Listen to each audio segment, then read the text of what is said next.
1년의 마지막 달, 이제 51번째 되는 주일입니다. 다음 주면 마지막 주일 52번째 되는 날인데, 지난 한 주간도 여러분 삶의 현장 속에 수고하셨습니다. 연말 연시를 보내는 이때에 더욱더 하나님을 사모함으로 하나님의 은혜와 능력으로 모든 일을 감당해낼 수 있기를, 그리고 오늘 예배 가운데도 그런 주님의 도우심의 은혜가 충만하기를 기원합니다. 우리 서로 오늘 이 시간에는 이번 주 토요일이 무슨 날이죠? 할렐루야. 그래서 미리 크리스마스가 아니고 메리 크리스마스, 이렇게 서로 앞뒤로 시작. 메리 크리스마스. 크리스마스를 기다리면서 크리스트를 기다리지 않는 세상. 크리스마스는 엄청 기다리는데, 여러분, 메리 크리스마스가 즐거운 예수 그리스도의 날, 예수님이 오셔서 너무 복됩니다, 너무 즐겁습니다, 이거를 메리 크리스마스 이렇게 하는 거예요. 근데 이게 다 세상에 뺏겨버리고, 무지개도 뺏겨버리고, 신천지도 뺏겨버리고, 오늘 이 시대가 이런 세상이에요. 여러분, 우리가 영적으로 올바르게 정신 차리지 않으면 크리스마스도 뺏겨버려요. 메리 크리스마스, 이 말은 하나님이 이 땅에 저희들 가운데 오셨습니다. 그래서 경배하고 찬양하고 온 세상이 찬양하고 예배하는 그 자리가 메리 크리스마스인데, 그냥 이것 때문에 막 홀리데이, 아니 무슨 날이라고 그랬죠? 해피 홀리데이로 변해서 그냥 이게 뭐, 지난 시간에도 말씀을 드렸지만 자기들이 기쁜 거야. 크리스마스의 주인공이었고, 우리 바르샤 한인교회 오늘 이 시간 예배하는 저와 여러분들은 메리 크리스마스의 주인공, 주님 때문에 우리의 생명이, 주님 때문에 이 세상이, 앞으로 다가오는 세상이 복되고 아름답다라고 하는 주님 오심을 선포하고, 그리고 사랑하고 경배하고 찬양하는 그런 메리 크리스마스가 되시기를 축원합니다. 그런 의미에서 다시 한번 메리 크리스마스 시작. 메리, 아멘. 메리 크리스마스의 진정한 주님의 증인으로서의 삶을 살아낼 수 있기를 축원합니다. 오늘 이 크리스마스 주님의 증인이라고 하는 말씀의 제목으로 말씀을 증거할 텐데요, 특별히 오늘들은 제가 광고를 했던 것처럼 우리 교회는 아무튼 제가 오고부터 매년, 그 해는 안 했죠, 그 다음 이제 세 번째 해인데, 매년 이 시간에는 우리 선교 헌금을 작정하는 주일입니다.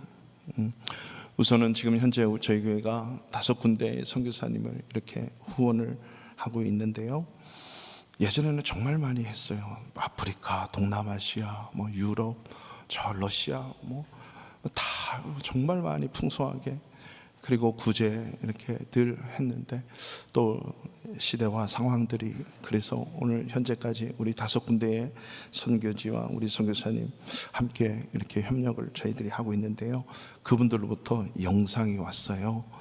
사실 저는 한 번도 안 못 가봤어요. 뵙지도 못하고 그냥 메일로, SNS로만 이렇게 하는데, 한번 가봐야겠다 했는데 바로 팬데믹이 오면서 2년 동안 묶여 있어서, 그래서 오늘 시간에 영상으로 우리 5분의 선교사님인데 한 분이 못 보내오셨어요.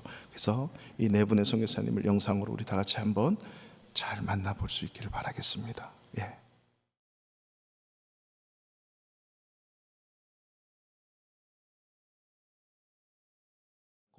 우리가 다시 한번 아까는 하나님께 감사했고, 우리 4분의 우리 선교사님들 감사합니다. 우리 경례의 박수 한번 보내줍시다.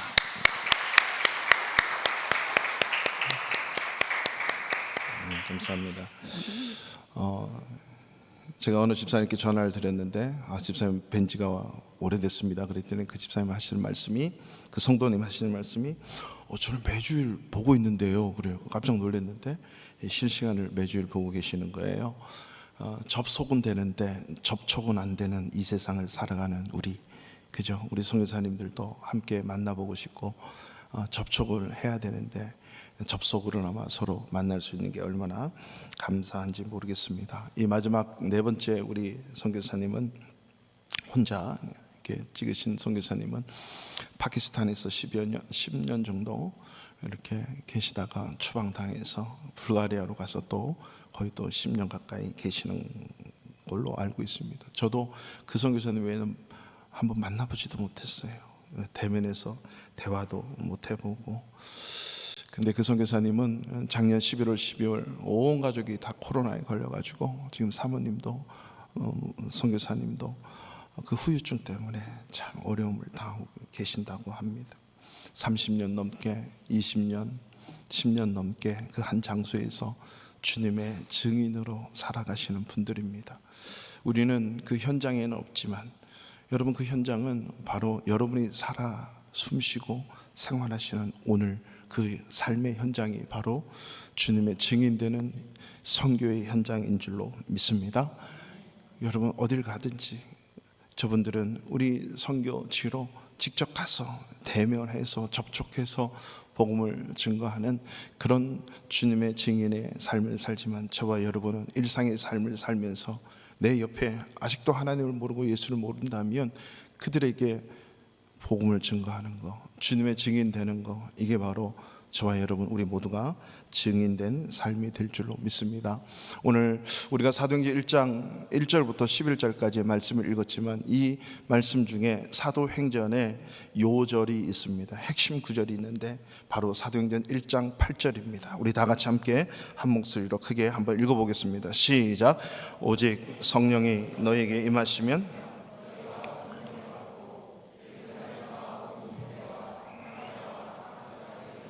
내 증인이 되리라 하시니라. 아멘.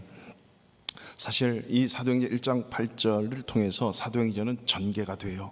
그 모든 스토리가 이루어지고 사도행전을 성령행전이라 그러고 예수행전이다 라고 얘기하면 선교행전, 전도행전이라고 이 말씀하는 이유가 여기에 있습니다. 이 사도행전을 누가 썼죠? 누가 썼죠? 누가가 썼어요. 누가복음을 쓴 그 누가가 이 사도행전을 쓰게 된 거죠. 우리 1장 1절을 한번 보실래요? 1장 1절 말씀 보십시오. 데오빌로여, 내가 먼저 쓴 글에는, 이게 이제 누가가 데오빌로한테 쓰는데 내가 먼저 쓴 글, 이게 누가복음이에요. 데오빌로에게 쓰는데 이 데오빌로는 어떤 특정한 한 관원이다, 유대인이다, 그리고 어떤 로마인이다, 지도자다, 여러 썰이 있어요. 근데 데오빌로는 이름의 뜻이 뭐냐면 데오스, 필로스, 데오빌로. 그래서 데오스가 뭐예요? 하나님, 필로스 사랑, 하나님을 정말 사랑하는 사람. 그게 우리 성도가 아닐까요? 이 데오빌로에게 보내는 그 편지예요. 그 데오빌로에게 내가 먼저 쓴 글에는, 이게 누가복음인데 그 누가복음의 내용이 무엇인가를 간단하게 지금 설명을 하는 거죠. 물은 예수의 행하시며 가르치시기를 시작하신부터 그의 택하신 사도들에게 성령으로 명하시고 승천하신 날까지의 일을 기록한 게 누가복음. 그래서 누가복음에는 예수님이 이 세상에 왜 왔는지, 왜 탄생하셨는지, 그리고 어떤 일을 하셨는지, 그 일을 하신 목적이 뭔지, 왜 십자가를 지시고 돌아가시고 3일 만에 부활하시고 승천하신 날까지의 일을 쭉 기록을 했다라고 하는 거죠. 뿐만 아니라 해 받으신 후에, 부활하신 후에 저희에게 확실한 많은 증거로 친히 사심을 나타냈다. 그리고 부활하신 후에 40일 동안 저희에게 보이시고 하나님의 나라의 일을 말씀하셨다. 이게 예수님이 부활하신 후에 40일 동안 계셨구나.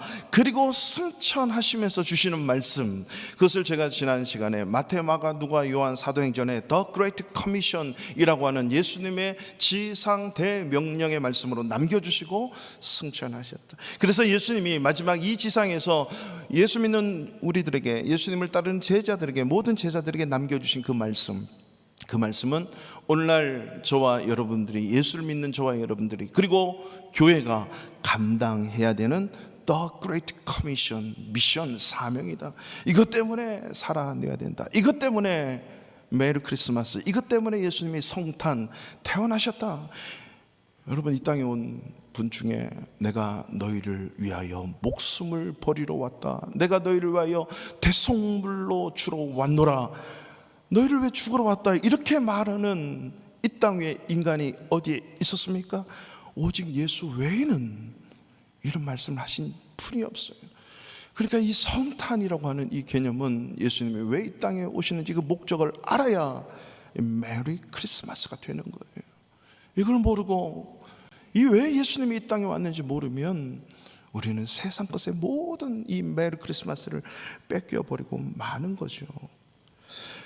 바로 누가가 이 성경을 쓰면서 이 누가가 하나님을 사랑하는 자들에게 이 복음서를 써내면서 예수님이 마지막 승천하시면서 하신 그 말씀, 성령이 너희에게 임하시면 너희가 권능을 받고 예루살렘과 온 유대와 사마리아 땅끝까지 이르러 내 증인이 되리라. 내 증인이 누구의 증인이에요? 예수님. 예수님의 증인이에요. 여러분 성경책 갖고 계시는 분들 보면 웬만한 성경책에는 예수님이 하신 모든 말씀은 빨간색으로 이렇게 기록이 되어 있어요. 그는 예수님이 직접 화법으로 말씀하신 내용이거든요. 그러니까 예수님이 성령이 오면 너희가 권능 받고 내 증인 될 거야 라고 말씀하신 것입니다. 주님의 증인, 예수의 증인. 여러분 증인이라고 하는 것은요, 보통 우리가 사용하는 witness, 목격자 이렇게 얘기하는데 이 증인은 법정 용어입니다.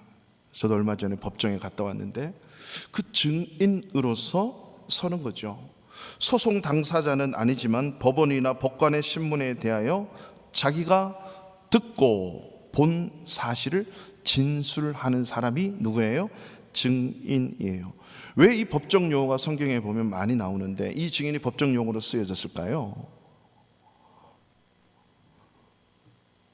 법정 용어를 쓰는 이유는 한 가지죠. 진리냐 진리가 아니냐, 사실이냐 사실이 아니냐. 너무너무 중요한 거예요. 만약에 김성수 목사가 오늘 이 예수 그리스도의 복음의 진리를, 사실을 증거하고 있지 않다면 저는 거짓말쟁이고 뻥쟁이고 가장 불쌍한 사람은 저를 믿고 결혼한 한 여인이고 저와 그 여인하고 사이에 태어난 그 두 자녀, 제일 불쌍하지 않아요? 그 다음에 여러분이 불쌍한 거예요. 주일날 이렇게 앉아서 거짓말을 듣고 있어야 되잖아. 여러분, 이 땅에 존재하는 모든 교회의 온전한 교회 목사님들이 바로 이 진리의 생명을 걸고 이 사실의 생명을 거는 이유가 예수님의 증인으로서의 삶을 살자고 하는 것입니다. 이 말씀을 들은 저와 여러분 모든 자들은 바로 또한 예수님의 증인이심을 믿으시기 바랍니다. 진리냐 진리가 아니냐. 제가 만약에 진리를 안 전하고 있으면, 거짓을 전하고 있으면 빨리 저에게 도와주셔야 돼요. 김성수 씨, 목사 내려놓고 빨리 내려오세요. 그렇게 살면 안 돼요. 인생을 왜 그렇게 살아요? 똑바로 살아야죠 하면서 저를 설득해서 빨리 구원의 길로 인도하셔야 돼요. 이것이 사실이 아니고 진리가 아니라면. 그렇지만 이것이 사실이고 진리라면 목사님, 저희도 함께 따라가겠습니다. 그 길에 주님의 증인으로 함께 살겠습니다. 우리 바르샤바 한인교회, 이 땅에 존재하는 모든 교회의 성도가 하나님을 아버지라 부르고 예수 그리스도의 십자가의 은혜로 구원받았다면 이 증인으로 살겠습니다라고 하는 거룩한 결단과 함께 주님의 증인으로 살아내야 될 줄로 믿습니다. 그래서 증인이라고 하는 이 헬라어의 말에는 마르티스라고 하는 이 의미인데, 이 말은 순교자, 마터, 순교자로 가는 의미가 들어있어요. 진리를 위해서 죽는 자, 순교적 자세를 가지고 듣고 본 것을 그대로 증거하는 자, 이게 말터입니다. 그래서 내 증인 그랬을 때 예수 그리스도 주님의 증인이라고 하는 말은요, 주님에 의해서, 예수에 의해서, 예수를 위하여 예수 그리스도에 관한 모든 것을 사실적으로 듣고 본 바를 증거, 전하는 것, 이게 바로 마르티스, 증인이다. 저와 여러분은 주님의 증인인 줄로 믿습니다. 그래서 이 사도행전 1장 8절을 우리가 보면서 반드시 알아야 될 두 가지를 기억을 꼭 하셔야 됩니다. 첫 번째는 이 증인이 되라라고 하는 말씀은요, 되리라 그러죠. 보세요, 8절에 내 증인이 되리라, 이 말씀은 명령형이 아닙니다. 되리라, 이 단순 미래형이라고 하는 건데요, 이 단순 미래형과 함께 명제형입니다. 너는 내 증인이 될 거야. 단순 미래. 이 천국에서 오는 소리 같은데, 자제 좀 시켜주시고. 자, 여러분, 단순 미래형이라고 하는 것은 얼마 안 있다가 반드시 일어나는 일이에요. 예수님이 40일 동안 부활하시고 살아계셨다가 너희는 예루살렘 절대 떠나지 마. 그리고 내가 약속한 거 기다려. 그리고 올라가셨어요. 그리고 10일 후에 성령의 강림 사건이 일어나요. 그 성령의 강림 사건이 일어나는데, 그때 성령이 임하면 권능이 임하고 증인이 된다. 10일 후에 그 단순 미래 예언을 하신 거예요. 그러니까 이미 사도행전은 10일이 끝났기 때문에 증인이 돼버린 거예요. 그러니까 성령 받은 저와 여러분 모두는 다 예수님의 증인이다. 아멘. 마치 우리가 수요일날 산상보훈 말씀을 보고 있는데, 너는 세상의 빛이야, 너희는 세상의 소금이야. 이 말은 소금이 되라, 빛이 되라, 이게 아니고 증인이 되라가 아니라 우리를 정체성이 뭔지, 우리에게 신분이 뭔지를 분명하게 말씀해 주시는 당연형이에요. 당연형.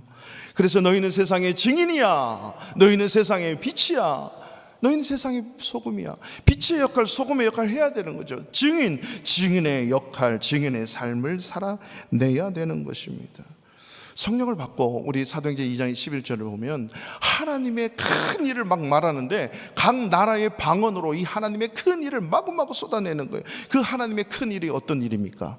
바로 그 하나님의 큰 일은 예수 그리스도에 관한 모든 일이에요. 그분이 태어난 일, 그분이 고난당하신 일, 그분이 죽으신 일, 십자가에 달리신 일, 부활하신 일, 승천하신 일, 그분이 왜 이런 말씀을 하셨는지 그분에 관련한 모든 말씀, 그 말씀을 증거하는 거죠. 이게 증인이다라고 하는 거죠. 그래서 증인이 되라가 아니고 증인이야, 증인이다라고 주님이 말씀하시는 거죠.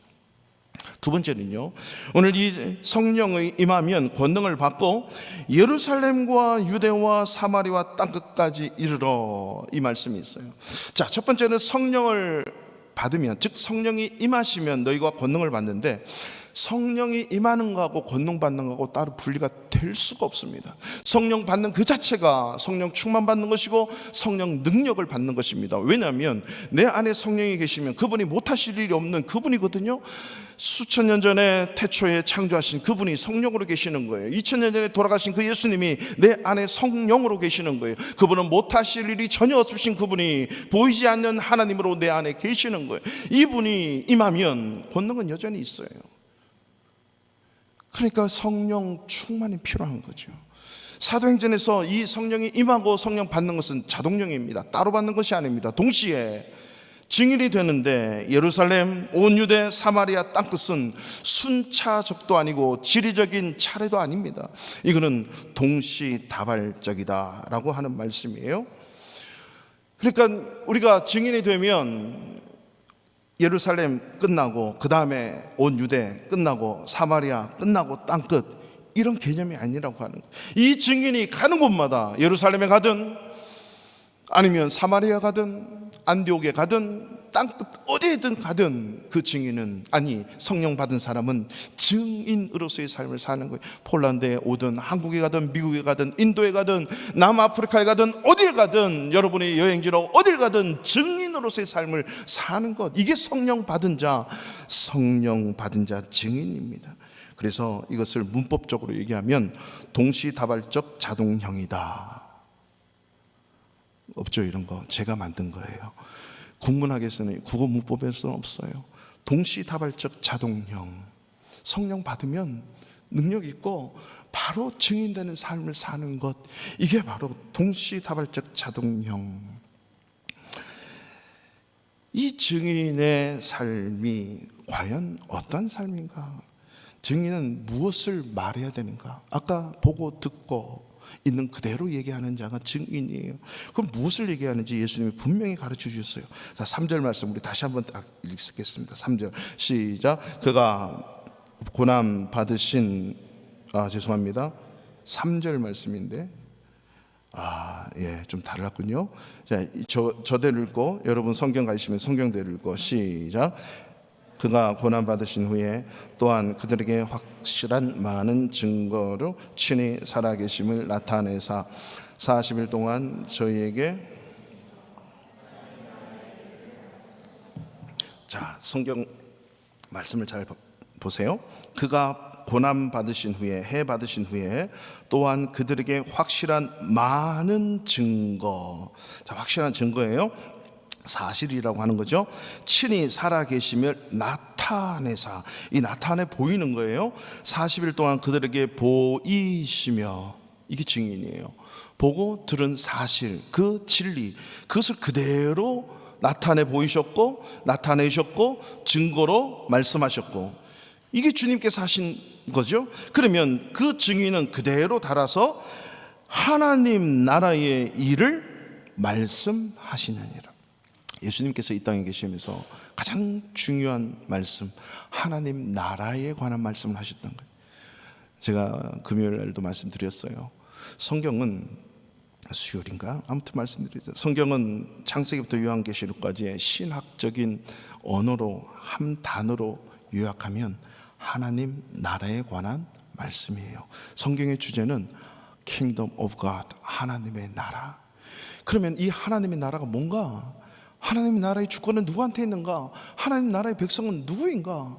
그러니까 누가 이 하나님의 나라를 갈 수 있고 얻을 수 있고 들어갈 수 있고, 어떻게 하면 이 하나님 나라에 들어가고 왜 하나님의 나라에 가야 되고, 이 하나님의 나라를 말하는 자, 이들이 증인이다. 예수님은 바로 이 일을 위해서 제자들에게 나타내 보이셨고, 증거로 말씀하셨고, 그리고 보여주시고 알려주시고 가르치신 거죠. 그렇기 때문에 우리가 증인인데, 증인으로서의 삶을 살아가는 것은 하나님 나라의 말을 예수님이 하시던 그대로를 나타내고 전하고 증거해야 된다. 이게 증인이에요. 그러면 이 증인으로서의 이 하나님 나라의 말을 하기 위해서 반드시 두 가지가 필요하다는 사실을 오늘 이 본문을 통해서 우리가 알 수 있는데요. 주님이 반드시 두 가지를 해야 된대요. 그것은 첫 번째, 성령을 받아라. 두 번째, 성령 받으면 자연적으로 성령이 충만해서 하나님의 나라에, 하나님의 큰 일을 말하게 된다. 이 두 가지예요. 근데 이 두 가지는 연결이 돼 있어요. 우리가 성령 받는다 이 말은 성령 충만 받는다는 말과 틀리지가 않습니다. 물론 다릅니다. 성령은 받았는데 성령 충만 받지 않아서 나타나는 일들이 너무너무 많아요. 그래서 성령 받은 사람은 반드시 성령 충만도 함께 받아야 돼요. 성령 받는 거 따로, 성령 충만 받는 게 따로가 아니라 이미 성령을 다 받았어, 예수 믿는 사람은. 근데 성령 충만한 삶을 구하지 않고 성령 충만한 삶을 살지 않는 모습, 즉 증인인데 증인으로서의 삶을 살려고 하지 않기 때문에 증인된 삶이 나타나지가 않는 거예요. 아빠인데 아빠로서의 삶을 안 살아. 내가 목사인데 목사로서의 삶을 살지 않아요. 이거예요. 이런 거 똑같은 거예요. 성령 받았는데 성령 충만한 삶을 살지 못하면 증인으로서의 삶을 살 수가 없는 것이에요. 그래서 예수님께서 성령을 받으라, 너무너무 중요하기 때문에 4절 말씀에 이렇게 말씀하시는 거예요. 사도와 함께 모이사 그들에게 분부하여, 내가 너희에게 분부한 모든 것, 그 말씀이에요. 분부하여 이르시되, 시작, 예루살렘을 떠나지 말고 내게서 들은 바 아버지께서 약속하신 것을 기다리라. 요한은 물로 세례를 베풀었으나 너희는 몇 날이 못되어 성령으로 세례를 받으리라 하셨느니라. 아멘. 내게서 들은 바, 아버지께서 약속하신 거, 그게 뭐예요? 예수님이 끊임없이 말씀하신 게, 내가 아버지께로 가야, 아버지께로 가면 아버지로부터 성령을 받아서 보내줄게. 보혜사 성령을 약속하시는 거예요. 내가 보혜사 성령 보내줄게. 그러니까 지금 예루살렘 떠나지 말고 기다려, 이 말은 뭐예요? 10일 동안 기도하라는 거예요. 예수님이 승천하신 날까지 40일 동안 계시고, 그때 10일, 총 50일 오순절 때 성령이 강림하신 거예요. 이것 때문에 10일 동안 이 120여 명의 12사도와 함께, 11사도와 함께 이 120여 명이 함께 모여서 뭐 한 거예요? 간절히 오로지 기도에 힘쓴 거예요. 여러분, 기도해야 성령 받고 기도해야 성령 충만 받습니다.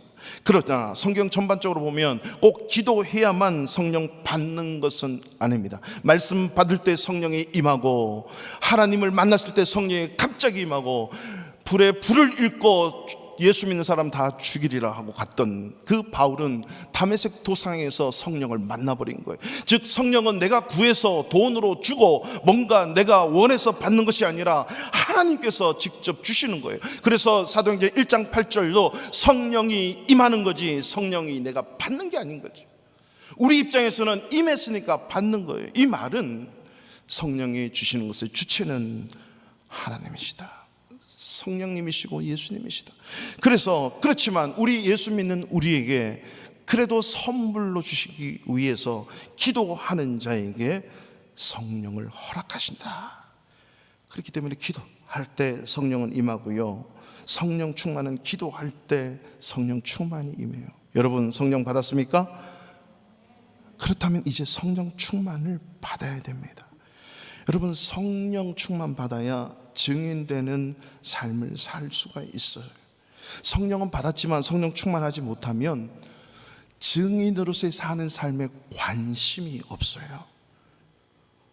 예를 들어서 김 목사가 낚시하는 데 관심이 있고 폴란드에 스키 타는 데 관심이 있고 골프 치는 데 관심이 있다면 관심은 있겠지요. 거기에 목사의 해야 되는 일보다 더 소중하게 빠져든다면 그거는 목사가 아니에요.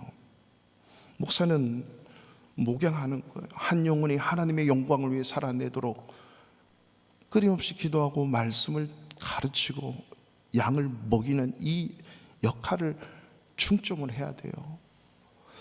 그렇듯이 우리 증인이라고 하는 것은 성령 충만 받아야 이 증인의 삶을 살아낼 수가 있는 것입니다. 이 성령 충만 받지 못하면 증인으로서의 삶, 증거하는 삶에 관심이 없고 늘 먹고 마시고 내가 이 땅에서 원하는 삶만 살아가는 거예요. 그래서 이 성령 충만한 삶의 결과가 뭐냐면 은혜 충만한 삶이라고 하는 단어하고 똑같아요. 은혜가 넘치면 흘러가게 돼 있어요. 이게 은혜가 확 넘치면 쭉쭉쭉 흘러가요. 그러면 그 은혜, 흘러간 은혜를 받아들고 또 다른 사람이 성령 받고 은혜 충만 받고 또 다른 자가 또 은혜를 나누는 이 하나님의 은혜가 강같이 흐르는 그러한 증인된 삶을 살아낼 수 있거든요. 내가 성령 충만해야, 은혜 충만해야 하나님의 은혜를 흘려보낼 수 있다는 것입니다. 요즘에 우리가 요엘서 말씀을 이제 새벽마다 보고 있는데 우리 요엘서 말씀 다 잘 보고 계시죠? 요엘서를 보면 하나님께서 요엘을 통해서 말씀하시는 게 뭐냐면 너희가 이렇게 기도해야 돼. 제사장이 제사장의 역할을 감당하지 못하고 중보자가 중보자의 역할을 감당하지 못하고 하나님의 백성이 하나님의 백성으로 살지 못하는 그들을 향해서 너희는 이렇게 기도하라는 거죠. 어떻게 기도해? 주여 우리를 불쌍히 여겨주세요. 주여 이 백성을 불쌍히 여겨주세요. 여러분 불쌍히 여겨달라는 이 말이 뭘까요? 이 말은 하나님의 은혜로 덮어달라는 겁니다. 하나님의 자비, 하나님의 긍휼로 덮어달라는 거죠. 영어로도 have mercy on me, 즉 하나님 그 긍휼 자비를 저에게 좀 내려주세요, 이 말이잖아요. 이유 없어요.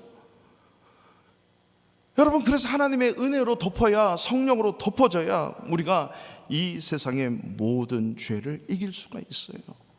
그래서 여러분 서양의 말에 이런 말이 있어요. 성령 받지 말고 교회 일해라, 이런 말이 있어요. 여러분 성령 받지 않고 성령 충만하지 못하면 우리가 주의 일을 감당하는 게 너무 힘들어요. 주님의 증인으로서의 삶을 사는 게 힘들어요. 그렇기 때문에 우리는 끊임없이 은혜를 주세요, 우리를 불쌍히 여겨 주세요, 긍휼과 자비를 부어 주세요 라고 우리는 간구하고 기도해야 돼요. 그래야 은혜가 덮어지는 거예요. 성령이 충만해야 은혜가 덮어진다는 거죠. 여러분 이런 말이 있어요. 율법이 로마서의 5장 20절에 보면 이런 말이 있어요. 율법이 들어온 것은 범죄를 더하게 하려 함이라. 그러나 죄가 더한 곳에 은혜가 더욱 넘쳤나니. 죄가 더한 곳에 은혜가 더욱 넘쳤대요. 여러분 이 말은 신학적으로 해석하기 상당히 난해한 구절입니다. 그럼에도 불구하고 이 말씀의 의미가 뭘까요? 성령 충만하고 은혜가 충만하면 죄를 이기는 거예요. 어떤 죄도 이길 수 있는 힘은 그 죄를 안 짓는 게 아니라, 그 죄를 자꾸 뭔가 내가 안 지으려고 애쓰고 노력하는 게 아니라 하나님의 은혜로 덮어버려야 돼요. 이 말은요, 십자가의 은혜는 바로 그런 거예요. 용서하지 못할 죄가 없는 게 십자가의 은혜와 사랑이에요. 여러분 예수 그리스도를 이 땅에 보내주신 하나님은 그 예수 그리스도의 십자가가 네 죄 때문에 십자가에 못 박힌 거야 라고 믿는 순간에 어떤 죄도 다 용서함 받습니다. 믿습니까? 그렇다면 여러분, 그 어떤 죄도 이길 수 있는 힘은 하나님의 은혜 외에는 없어요. Have mercy on me. 하나님 자비로 긍휼로 나를 덮어주세요. 이거밖에 없다고요. 여러분, 죄를 이길 수 있는 힘은 은혜밖에 없어요. 내가 죄를 안 지어야지, 오늘은 그 자리 피해야지, 나 이렇게 해야지, 머리 쓰고 애쓰고 노력하고 인간의 수고 노력, 그게 아니에요. 하나님의 은혜로 덮어지면, 성령 충만해지면 어떤 죄도 이길 수 있는 힘이 거기에 있어요. 그래서 죄가 더한 곳에 은혜가 더욱 더하더라 라고 하는 거죠. 여러분, 예를 들어서 이 컵에요, 이 물이 있거든요. 이 컵에 엄청난 더러운 물이 있어요. 똥물이 있다고 생각했어요. 10년 된 똥물. 10년 되면 괜찮겠구나. 아무튼 제일 냄새나는 똥물이 여기 있다고 생각해 보세요. 가만히 이게 엄청 크다 못 든다고 생각하세요. 그러면 이 똥물을 없애는 방법이 뭘까요? 생수를 계속 붓는 거예요. 그래가지고 계속 부어서 목마르면 이 생수가 이제 어떻게 될까요? 똥물이 어딘가 없어져요. 계속 부는 거예요. 그러면 이것이 넘쳐서 저도 마시고 여기에 가득 차가지고 또 나가고 다 빠지고 깨끗한 물만 여기에 남아서 이게 샘물이 돼버리는 거예요. 물된 동상 같고 끊어지지 않는 샘이 되면 저와 여러분은 풍성하게 헉헉거리면서 그 샘물을 막 마시게 되겠죠. 이게 성령 충만이에요. 성령은 받았는데 성령 충만 받지 못하면요, 죄를 이길 수가 없어요. 이 세상의 쾌락, 이 세상 즐거움, 세상 즐거움 다 버리고 주 예수보다 귀한 것 없네. 이거는 고백되어지고 삶이 그렇게 되려면 은혜 충만하고, 하나님 나를 불쌍히 여겨주십시오, 어떤 죄악 가운데 되는 내 모습이 하나님의 은혜로 덮어져야 제가 하나님의 은혜로 살 수 있습니다. 성령 충만으로 살 수 있습니다. 이것은요, 뭐 이렇게 했으니까 이렇게 해줄게, 저렇게 하니까 용서해줄게, 이것으로 끝나는 게 아니고 하나님의 은혜가 덮어지면 내가 다시는 나도 너를 정죄하지 아니하노니, 이게 은혜잖아요. 죄는 꼬치꼬치 따지고 묻는 게 아니에요. 덮어버리는 거예요. 하나님의 은혜로 덮어야 이 죄를 이길 수 있는 거예요. 반대로 여러분, 내가 성령을 아무리 받아도 세상이 좋고 쾌락이 좋고 그것을 쫓아가면 죄가 충만해져요. 죄의 은혜로 덮어지는 거예요. 캐나다의 한빛교회 임현수 목사님 여러분 아시죠? 북한에 거의 3년가량 억류돼가지고, 그분은 북한 사역을 평생 한빛교회 모든 성도가 다 쏟아내서 북한을 도왔다고요. 그분은 캐나다 분이세요. 한국 분인데 캐나다 시민이고, 이분이 평생을 모든 교회 성도들과 함께 약 500억이 넘는 그 돈을 북한 땅에 뿌려냈어요. 근데 돈을 뿌린 게 아니라 이분은 직접 가서, 북한에 가서 캐나다 시민권을 가지고 공장 지어서, 예를 들면 빵 생산해서 직접 고아원, 학교 모든 사람들에게 직접 백성들에게 나눠주는 이 사역을 직접 하는 거예요. 원스톱 방식으로 돈만 주고 끝나는 게 아니에요. 직접 가서 이걸 500억 넘게 온 교회가 수십 년 감당했던 거라고요. 근데 이거는 잘못됐어 해가지고 그분을 어떻게 했어요? 붙잡아서 3년을 억류를 시키는데 협박하고 위협하고. 근데 캐나다 시민이니까 함부로 죽이지 못해. 대통령 수상부터 온 국민이 탄원을 하기 시작한, 북한아 열려라, 우리 백성 꺼내라. 여러분, 이래야 되지 않아요? 이게 국가 아니에요? 아무튼 여러분, 이 임현수 목사님이 어떻게 했었든지 그 3년을 억류 생활하는데 협박하고, 그리고 그곳에서 고통스럽고 춥고 배고프고 탄광 24시간 깜깜한 곳에 집어넣고 끊임없이 이 주체 사상을 집어넣는데요, 자기가 미쳐버리겠다는, 그리고 사탄이 자기를 꽉 잡고 있는. 여러분, 이면수 목사님은 성령 받은 분이에요. 성령 충만한 분이에요. 근데 주변의 상황이 모두가 다 이면수 목사님을 죽이려고 하니까 이분이 했던 거 한 가지, 그동안 평생의 말씀을 증거했고 평생 기억했던 말씀을 계속 반복해서 외우고 어떠한 주체사상이 끊임없이 들리고 막 집어넣으려고 그래도 말씀 가지고 하나님 계속 외우고 성령께 기도하고 성령의 다스림 받기 위해서, 성령 충만하기 위해서 이겨내신 거예요. 그걸 하루 이틀도 아니고 3일도 아니고 3년 동안. 여러분, 이 모든 세상을 이길 수 있고 죄악을 이길 수 있는 힘은 우리의 힘이 있지 않고 논리에 있지 않습니다. 내가 말씀 아는 것 중요합니다. 중요한 것은 성령의 다스림과 지배와 하나님의 은혜 충만 받아야 모든 죄악, 쾌락, 모든 세상의 것을 이길 수 있음을 믿으시기 바랍니다. 이 하나님의 은혜를 흘려보내는 자체가 뭐예요? 복음 증거예요. 내가 받은 이 은혜가 사실이고 이게 진리고 이게 전부라면 이 복음 증거를 위해서 내 한 몸 바치겠습니다. 이게 뭐예요? 이게 복음 증거하는 거예요. 이게 예수 그리스도의 증인들의 삶을 사는 거지요. 여러분, 이거는 제가 들은 말씀인데 어떤 한 목사님이 미국 보스턴을 방문을 했대요. 그 미국 보스턴을 이렇게 갔더니 어떤 일이 있냐면, 보스턴에 대학교가 많은데 그 중에도 가장 유명한 이 하버드 대학교가 있잖아요.